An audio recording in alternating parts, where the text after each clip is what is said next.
The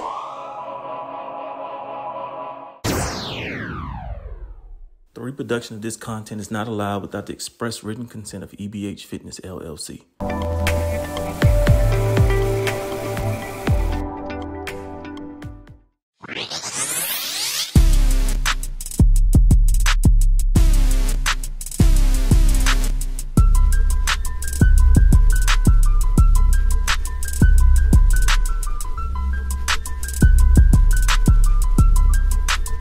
We're back.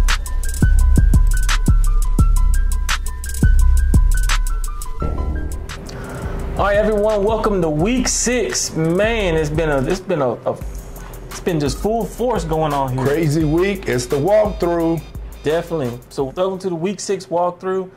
I'm your co-host, my co-host Kenny Davis and Steve Howard. Let's get into it. So, man, top 10 was crazy. Yeah. Crazy. Yeah, like we talked about it on Saturday.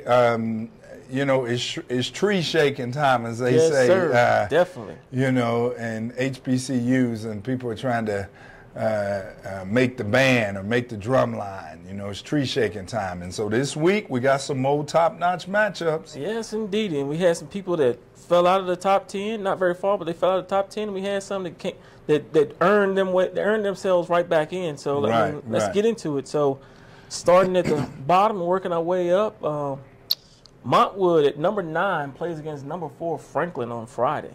Boy, I like Montwood for the upset in this one, maybe by a touchdown. And, you know, Franklin's, man, the health and Franklin is tough. Yeah. And that's what it is for me. It's the health. I don't know how much longer they can skeet by, man. You know what I mean? So I'm going to agree with you on that one. I'm going to take Montwood on that one as well.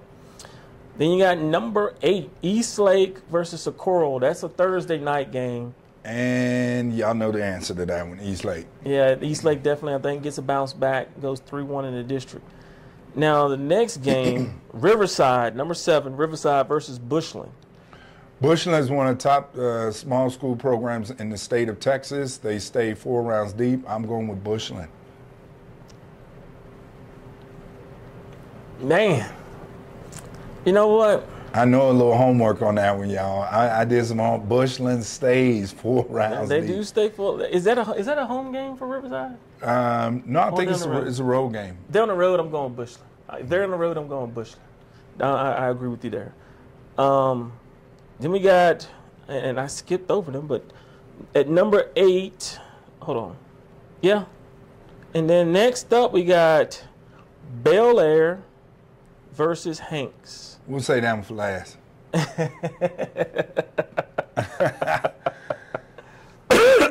That's the game of the week, man. That's one of them. That is one of them. Yeah.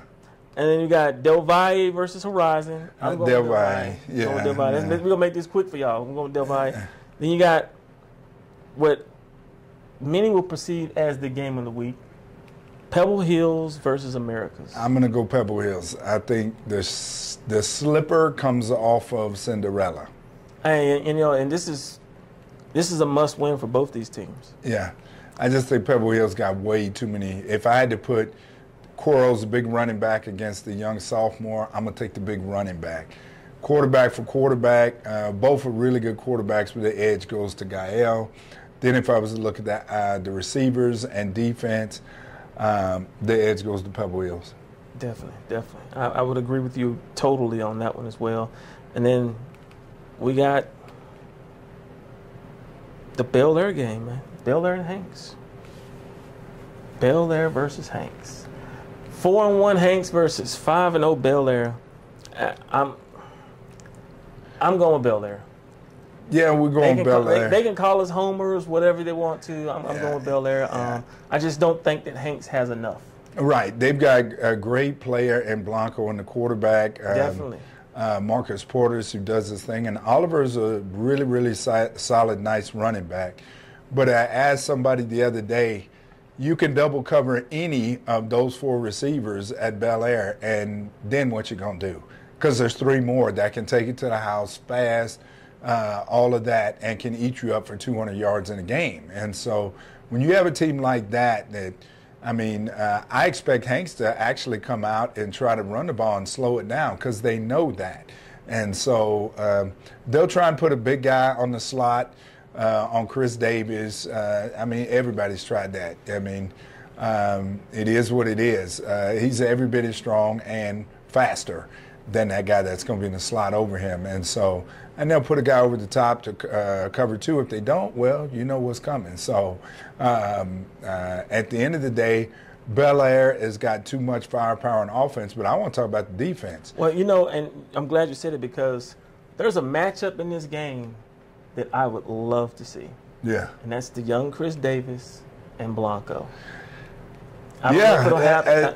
I don't know if it's going to happen much, but I think that is definitely one of the matchups that I would love to see. Yeah, no, I know, and everybody would love to see that one. I just think that teams are going to be who they are.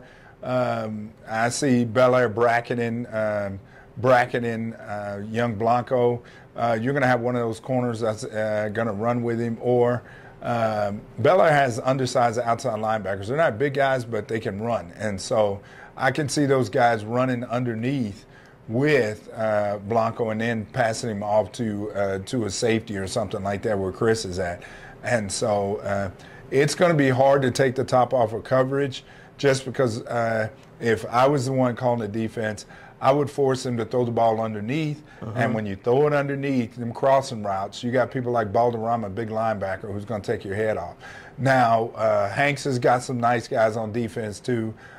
Justin, who is a really solid defensive player, he's going to try to wreak havoc with Bel Air's receivers coming underneath. And so, but the problem is it's speed vertical down the field. And so I just think that on the defensive side, Bel Air's got enough DBs between Mark McKeeby, Oscar Martinez, Chris Davis, in terms of DBs, to be able to run with Hanks. It's just going to be tough. Yeah, definitely it's going to be tough. I'm sitting up here. Keep going up. I'm trying to look at something. You know, while we'll go ahead and go there, I know that I've seen film on both teams, and I know what both teams have and what they do not have. And so, you know, any defensive coordinator worth their salt, they're going to look at Bel Air and they're going to find the weakness that Bel Air has. Same thing with Bel Air. They're going to look at Hanks's offense and say, I know where the weakness is at, and try and attack it.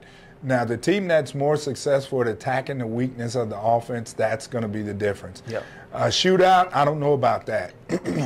Last year in the game, everybody predicted a shootout, but at one point it was Bel Air 41-17 over Hanks, and you just saw the speed. It was really tough, and they lost one of their corners in that game, and Bel Air still was able to handle things with pretty much the same personnel.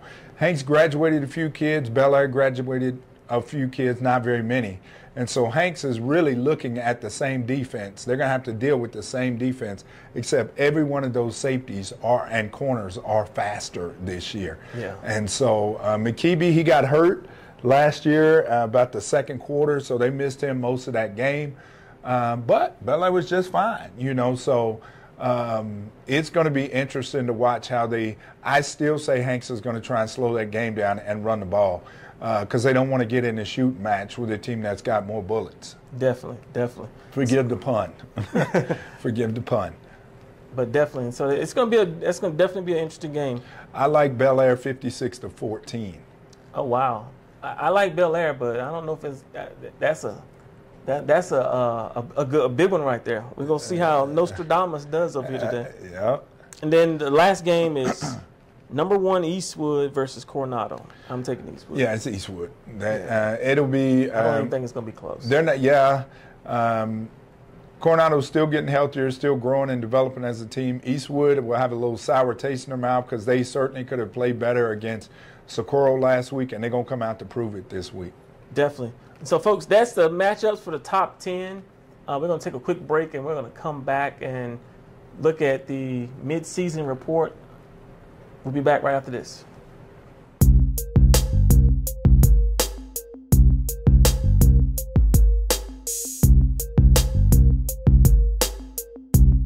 Welcome to another season. Now, we're not talking about an NFL season. We're talking about another season of taking it to the house. The American arrogance cannot find find its way back in basketball. He asked the nation. He asked anybody who would put a microphone in and anybody who will listen, do you believe? All right, folks, we're back now. We're going to jump right into this. We wanted to go over our top candidates after 5 weeks of play for Player of the Year. And then we also have on the website, you can go to the website and look, we got top quarterback, top running back, top wide receiver, linebacker, cornerback, and defensive end. So those are all on the website, but we want to go over our top candidates right now for Player of the Year. And so we start at, Matthew Sloser, the junior quarterback from Mountain View. Dominant player, dominating 4A, and I don't see anything slowing him down till you get to some of those tougher games in their district. But he's going to have, he'll continue to have a fantastic season. He's I think in the top 15 in the state in passing yards of all divisions. Now these are in no particular order, so don't take it that way. Yep. Next up, quarterback Marcus Porter from Hanks High School. Dominant player. He's wash, rinse, repeat. His numbers look very similar to what they did last year, and so he's demonstrating that level of excellence and consistency. Definitely leads all passes in the city, 75% completion percentage, so definitely a very accurate quarterback, accurate quarterback. Next up, another quarterback, No Marino, the senior from Bel Air High School. Wash, rinse, repeat. Same comments about Marcus Porter. These kids are on the same trajectory. They're going to finish, both should finish with over 3,000 yards passing. And they're both doing it with more than just their arm, too. They're involved in the offense as far as running as well. Yep, and very accurate passes for both of them. Yep. Then we got the receiver from Hanks, Jude Blanco. Lighting it up, young Jude, 814 total yards. 10 touchdowns. 10 touchdowns is, again, he is the man over at Hanks. When you're the man, be the man, get it to your man. They're doing that just like his older brother, they did. Will he get to the 88 receptions that his brother got? I don't see that one happening, but he should go well over 1,200 or 1,300 yards, which would put him in the top 5 in the state at the end of the year. Definitely. Then we go to the defensive side.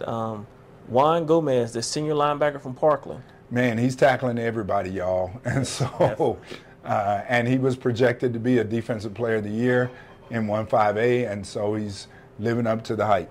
Definitely is. And then we go back on the offensive side. The quarterbacks get all the glory, man. Gael Ochoa, the senior quarterback from Pebble Hills, Mr. Everything. Yeah. Passing, running. Yeah, Mr. Everything. Breaking the huddle, high five, everything for that program. And so it's going to be a dogfight coming down at the end. Definitely. And then you go to Eastwood. Evan Maharis? Minhadas. Yes. I'm sorry about that, Evan. Evan Minhadas, the senior quarterback from Eastwood. Just dynamic, can do it with his arm primarily, then with his legs. He will hit you too. If you lined him up at outside linebacker, he would hit you in the face. He's tough as nails. And so I expect this to come down to the last couple games at the end of the season. Definitely. Then we got one of your favorites, Zarian Quarles, this junior running back from Pebble Hills.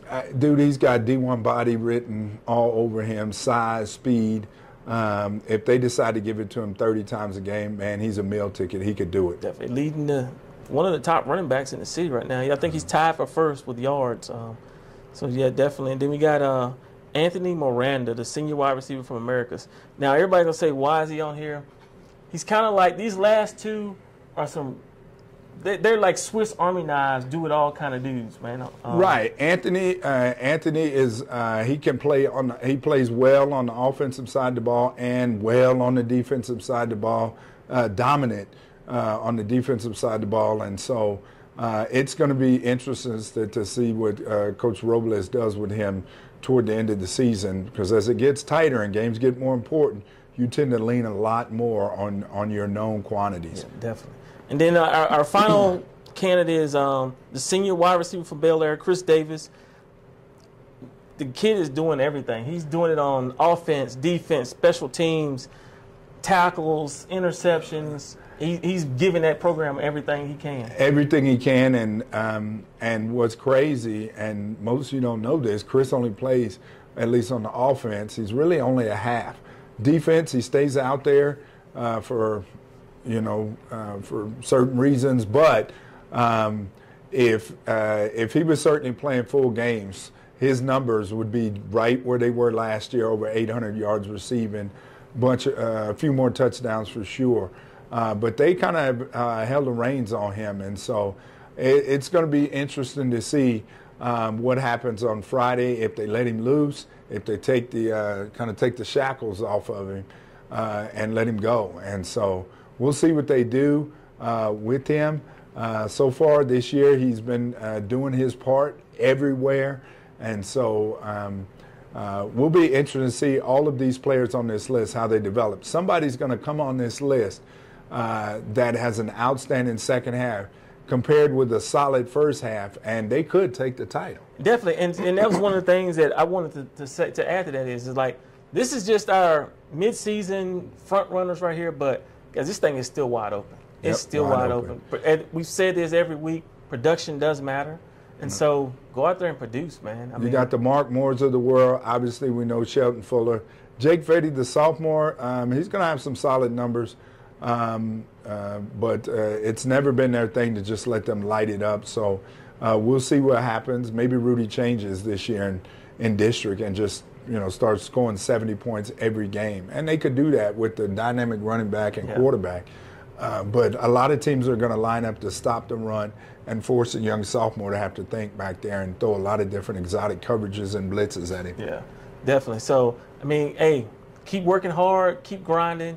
Again, this is just week 6. We still got 6 more weeks to go. Yep. 6 more weeks to go. We halfway. Yeah, we halfway. I'm counting the buys and all of that. I keep forgetting about the buys. Yeah. 1-5A still got its bye to go. A lot of those teams are going to go on bye. They do it late. So, guys, just keep looking at the website. Keep watching the videos. Y'all know over here we take our heart out of it and put our head to it. And so we certainly look forward to an amazing game of the week, Pebble Hills and Americas. And then, of course, game of the week, Bel Air and Hanks. Definitely look forward to it. But thank you guys, and catch us on Saturday as we wrap up the week and see how we did. But you guys have a blessed one, and we'll see you on Saturday. I just thought about something.